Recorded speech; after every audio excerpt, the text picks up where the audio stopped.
आज का टॉपिक है difference between isothermal process and adiabatic process. अब इसमें जो पॉइंट दिए हुए हैं ये पॉइंट ध्यान में कैसे रखेंगे।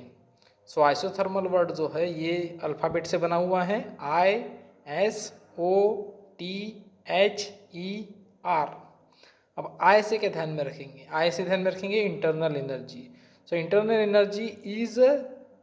Energy change is zero, that is delta U is zero in isothermal process. S का मतलब होता है speed of isothermal process. Isothermal process की स्पीड जो होती है स्लो, तो यस से ध्यान में रखेंगे स्पीड कैसी रहती है, स्लो रहती है।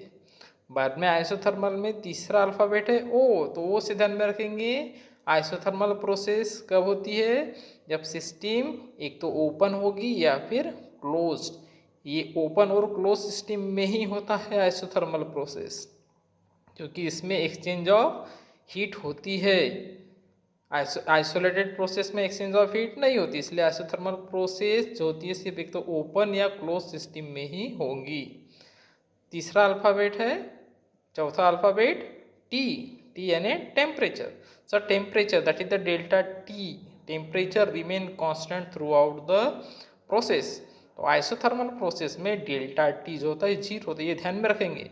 आइसोथर्मल का टी यानी क्या होता है, temperature remain constant through out the process. बाद में अल्फ़ाबेट है एच, तो एच से ध्यान में रखेंगे एच यानी हीट ऑफ गैस। तो स्पेसिफिक हीट ऑफ गैस जो होता है ये इनफाइनाइट होता है आइसोथर्मल प्रोसेस में। तो एच से ध्यान में रखेंगे specific heat of gas is infinite in isothermal process. Next alphabet है ई। अब ई से क्या ध्यान में रखेंगे, exchange of heat. Exchange of heat takes place between system and surrounding. Exchange of heat takes place between system and surrounding in the isothermal process. इसके बाद में नेक्स्ट अल्फ़ाबेट है आर, तो आर से ध्यान में रखेंगे isothermal process is reversible process. Isothermal process कैसी होती है, रिवर्सिबल होती है। तो ये एकदम सिंपल हो गया। अब देखेंगे Q.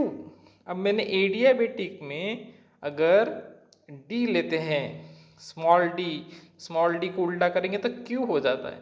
So Q is not equal to zero, Q is not equal to zero in isothermal process. इस तरह से अपन ने आइसोथर्मल प्रोसेस में आई का मतलब इंटरनल एनर्जी, एस का मतलब speed of isothermal process, O यानी ओपन सिस्टम, टी यानी टेम्परेचर, एच यानी heat specific heat of gas, E यानी एक्सचेंज ऑफ हीट, आर यानी रिवर्सिबल प्रोसेस, और क्यू जो लिए अपन ने एडियाबेटिक का क्यू जो है डी को उल्टा कर दिया तो क्यू बन गया। इस तरह से अब आइसोथर्मल प्रोसेस में जो होता है उसका एकदम अपोजिट एडियाबेटिक प्रोसेस में, एकदम सिंपल। जैसे आइसोथर्मल में था internal energy change is zero, तो इसमें लिखेंगे internal energy change is not zero, एकदम उल्टा लिखेंगे। बाद में S N speed of isothermal process is slow हुआ था, अपने को इसमें लिखना है speed of adiabatic process is fast. बाद में ओ आया था ओपन एंड क्लोज सिस्टम, इसमें ओपन एंड क्लोज सिस्टम नहीं रहेगा, isolated system carry out adiabatic process. तीन तरह की सिस्टम होती है, ओपन और क्लोज में आइसोथर्मल प्रोसेस होगा, और आइसोलेटेड जो सिस्टम होगा उसमें एडियाबेटिक प्रोसेस होंगे। नेक्स्ट जो था वो टी, डेल्टा टी जीरो, तो इधर में लिखेंगे delta T is not equal to zero. Delta T यानी टेम्परेचर जो होता है ये हमेशा चेंज होते रहता है throughout the process, starting to ending. In adiabatic process temperature is not constant. Next जो है H, specific heat of gas is infinite जो था आइसोथर्मल में, यहाँ एकदम अपोजिट लिखेंगे specific heat of gas is zero. ये जीरो भी हो सकती है, इनफाइनाइट तो छोड़ो ये जीरो हो सकती है।